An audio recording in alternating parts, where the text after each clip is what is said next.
surgeon from Leeds, and I am chair of the Research and Audit Committee for ACP-GBI, which is partly why Dean invited me to come and talk. And we've also got Tom Pinkney, who you'll probably know is Professor of Surgery from Birmingham. We're both going to talk a bit about some trials that are going on, and these are just plucked more of for the trials that need some push, trials that have interesting topics or design, and ones we thought might be interesting to you guys. But we're also just going to give a bit of an ACP slant from my perspective about how we're trying to make research more accessible, not just for academic surgeons in ivory towers, as was mentioned earlier, but more for everyone, and also for allied health professionals to really get involved and run research. And then Tom's going to give a bit of an angle from the NIHR perspective. So I'm going to talk about something called the BOUK app. So ACP-GBI, that's our professional association. We are very heavily involved in a charity called Bowel Research UK that was formed, I think it's about 3 years ago now. And that was a merger of two other charities. And we're working closely with them to try and improve access to research, particularly for our members and from anyone really who wants to get involved and doesn't necessarily have the infrastructure or collaborations locally to do that. I'll then mention our strategy for ACP-GBI research and then talk to you about some trials. So the app is a really good idea. It was conceived before I became involved in ACP. Jared and Dale were very much involved, and unfortunately it's taken a long time. And that's a picture of Dale and I whenever we have to talk about this. I'm trying to swear because I can't help it every time I talk about it, this app, because it's been paid for, it's ready. We've seen the beta version of it, we've even played with it, and that was 2 years ago, Dale, I think, and we cannot make this company produce this app. So we're trying really hard. I suspect it's because they see us as a bunch of volunteers, basically, on an association and a charity. So I'm not sure the incentive is there for them to do it, but it's almost over the line. But basically, it's jointly funded by the two charities, essentially. It's a live resource, so you'd be able to have on your phone an app showing all the colorectal trials in clinic. You could look up inclusion and exclusion criteria. You could have a QI code that a patient flashes on it, and then they get the patient information sheet. And you could search which trials are running in your hospital, which were in other hospitals if you're referring on to another centre. It makes a lot of sense. And the idea is it would break down the barriers to recruitment, reduce the paperwork, and hopefully make recruitment a live and quick process. It does, of course, live and die on whether that's up to date. So it would require the research teams, the research nurses, the study managers, etc., to keep that up to date. But it's in their interest, because if they do, they'll get more recruitment, and recruitment is everything. You can also have all the forms on there. You can look up how recruitment's going, which sites have opened. If you're really battling with another PI about who's going to recruit the most, you could probably see it on there. In terms of our strategy from ACP-GBI, we've had a bit of a role and identity change, partly because we used to sort of run all the grant selection and giving out process for our old charity, BDRF. And that's now turned into Bowel Research UK, as I mentioned, and that is a separate process with a separate scientific committee. Dale and I sit on that, but it means the actual Research and Audit Committee didn't really have a role. This is about 3 years ago. And we've tried various things, and I spent quite a lot of time during COVID, because it was online, going around all the chapter meetings and speaking to surgeons. I didn't actually get to Wales, but trying to get an idea of what they want us to do, what the membership wants us to do in terms of research. And the resounding message was that we have a hell of a lot of research-trained clinicians. So it used to be the case that everyone would have to do research to get on the training scheme. And a lot of even the non-research trained clinicians, they wanted to do some research and be involved. It's actually really hard to do with the pressures of the NHS, lack of time, and sometimes it feels like you're battling against them to actually do some free work. So this is a Research and Audit Committee. We all got together and we've been coming up with various ideas about a strategy. And for these reasons, we felt that's probably where we should go. So what we've come up with through various initiatives is developing a research MDT, and that was actually something that Jared has been doing for some time. I came along to one of those, and it was really impressive, and we ran a live one as our inaugural one in the meeting 2 years ago. And this is where anyone can potentially bring a research idea. So that could be a trainee collaborative group, which we've had, and they brought an idea to the first MDT, and they are now running an audit, a Red Cap based audit, successfully, and they'll go for funding on the back of that. It could be a really simple concept or idea that you've come up with on your own and you just want to see if you can go somewhere, particularly if you need collaborators, stats, trial unit, red cap access, infrastructure, etc. Or really mature design. So Cardiff brought a trial that was almost ready for submission, and we had a trialist, an oncologist, and various other clinicians on the panel, and they gave some further advice. The idea is we then help put that team together so we can bring in the infrastructure. Tom will mention about the trials unit in Birmingham, but we're going to be using them and a trials unit in Sheffield with ACP money to try and provide that infrastructure, to run the trials, to manage them, give database access, etc. And then another thing we've brought into this is once we've got an idea, we've optimised it, we've put the team together, then designing the actual grant and the actual trial design needs to be interactive and involve membership. And a very efficient way of doing this is using technology when everyone's in a room. Now, of course, the sort of audience you get is not necessarily truly reflective of every colorectal surgeon in the country, but it's probably the best compromise we can do. And in Edinburgh last year, we did this for a couple of ideas. We worked up 2 research ideas live in front of an audience and used digital feedback to try and design the trial, pick an outcome, decide what the primary outcome should be, what secondary outcomes are relevant, whether it's important research, and whether you'd recruit.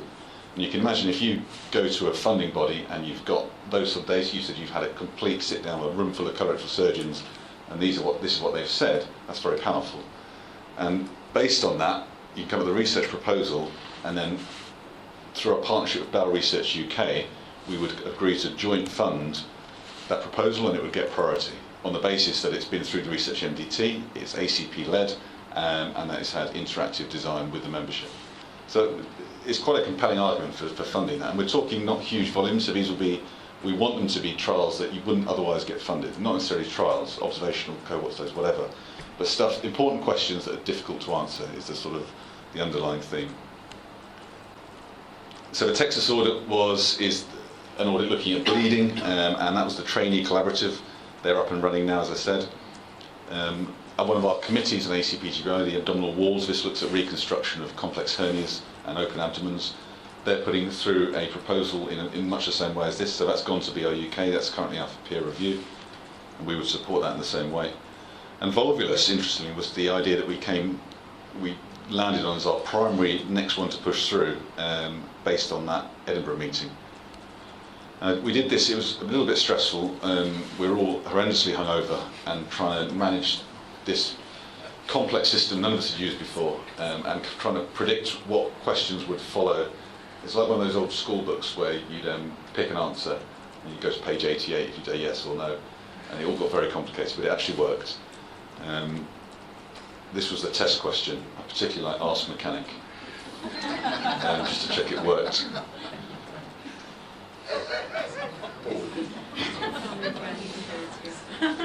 But you can see how powerful this is. So if you were putting this bringing this to a grants committee or a funding body, you've got a load of surgeons who are saying, yes, this work needs to be done.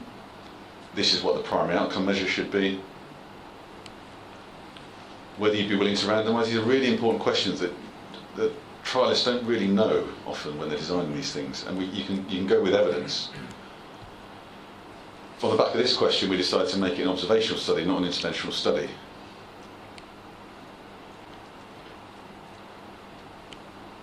And then trying to tease out what sort of signal is clinically relevant and clinically important when you're designing the numbers and powering a study. Again, these are really powerful things to do.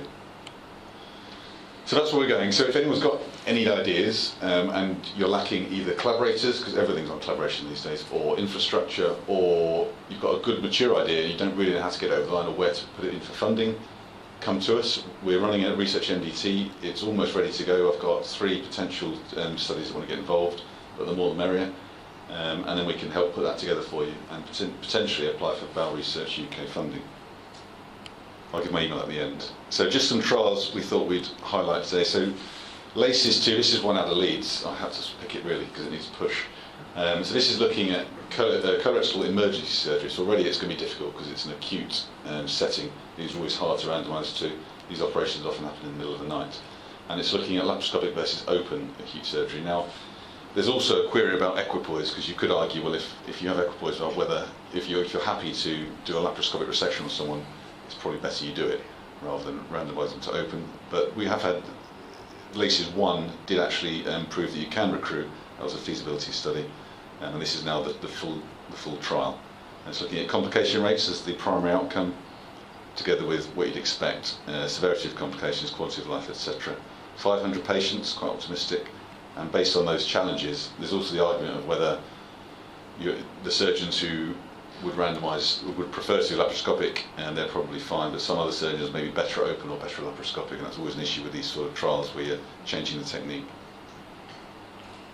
AFAR is one out of Sheffield, so this is looking at atrial fibrillation. This is quite a simple design. It's looking at new cases of AF that occur within 90 days of surgery. We don't really know the relevance of it. We see it a lot. It could well be related to significant outcomes, actually, including anastomotic outcomes potentially. 700 patients, a big study. Again, it needs a push. They have to wear a Holter monitor, but we've set this up in Leeds, and where there was some pushback initially from our research nurse team, it's actually quite easy to run. It's one extra blood test, that's the only excess treatment cost, and some extra ECGs, obviously. Extend is another quite interesting design trial. So this is looking at extended antibiotics for intra-abdominal sepsis. Now, anyone who works clinically will know that when we decide the duration of antibiotics in a septic complication that isn't surgically or radiologically drained, it's often a case of finger in the air and take a guess. So this is looking at a standardised approach, so 4 weeks versus what you normally do. And I think something that the trial team didn't really make very clear and maybe affected recruitment was that you can enter them even when you've got your diagnosis. If you've operated on them and removed that septic focus, or if you've drained it, you can still randomise them into this. This is interesting, looking at the primary outcome, because it's complicated, but it's necessarily complicated. So you always hear people saying, keep trials simple. They're the ones to do the best. It's an important question. This all the antibiotic stewardship relevance as well. But the team, I was involved slightly in Leeds, just on the periphery of designing this, and sitting down and working out this primary outcome was tricky. And it's these two things, so the criteria for inflammation needs to be fulfilled, plus the criteria for infection within 5 days of each other. And then you've got your primary outcome. And you can imagine that collecting those data will be tricky. And I suspect the loss of the attrition rate could increase because of that. Over 1,000 patients, so again it needs a push. Anyone's got a friendly microbiologist in their hospital, that's the key, that's the pushback. We find for sites where the surgeon wants to do it, the microbiologists are sometimes less keen. And the CI is a associate professor of microbiology at Leeds, so he would go and visit and persuade as necessary. This study partly comes out of Wales and wins the award for the longest title in the world, which is looking at low anterior section syndrome. So this is another feasibility study, 4 centres in the UK, but then it will be a fully fledged RCT. And it will probably be international. So international trials are becoming slightly more common. They're very hard to do in terms of the paperwork and the bureaucracy, etc. But it's becoming easier, and these collaborations are important, and it's probably where the future lies. So interestingly, this is another hard to answer question. It's something we've known about for a long time, low anterior section syndrome. So for those of you who may not know it, when you remove the rectum, it's a specialised organ. You connect the colon down to the anal canal, but it's never going to function as well. And patients' lives will be blighted with symptoms of incontinence, urgency, tenesmus, so never feeling like they've evacuated themselves, and repeated trips to the toilet, and it can have a huge impact on their quality of life. We know that. But we're not very good at following these up and sorting them out, because it seems a win if you join them up, you avoid a stoma, and we focus on the stoma-free rate. We don't necessarily focus on the post-operative morbidity and quality of life. So this study is looking at that and looking at strategies for treating it. And these are the sort of symptoms you get. So you can imagine that there are patients out there who are housebound and would have probably wished they'd had a stoma.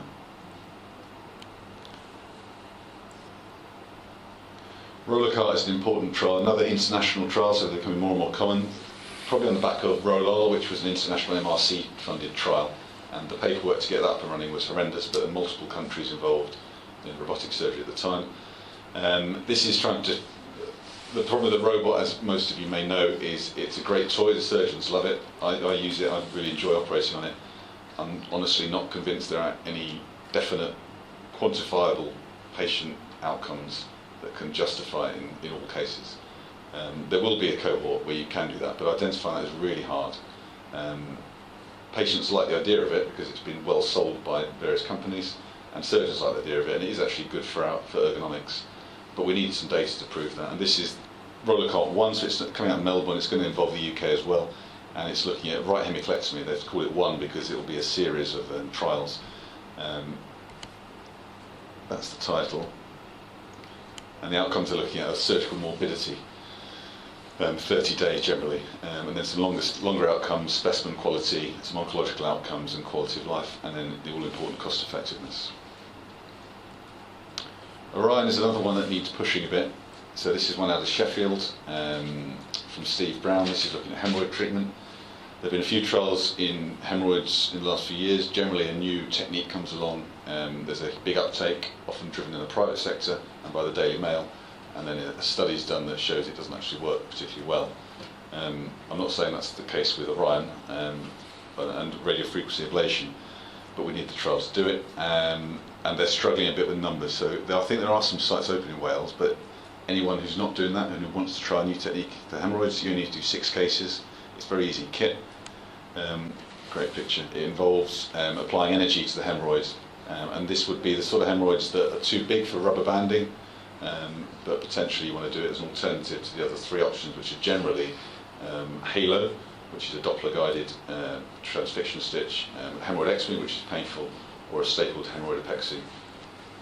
And the key with this design is quite pragmatic, is that it's this, so RFA versus surgeon choice. So we don't necessarily have to do something different. 300 patients, again it really does need a push. Steve Brown and Matt Lee have been really keen that we push this. So just thanks to the Research Audit Committee, and if anyone wants to get in touch about submitting ideas to the Research MDT, just let us know. We're particularly interested in not just standardised research, anything a bit wacky. Any research and nurse-led projects would be great, and we'd support all. I'll hand you over to Tom.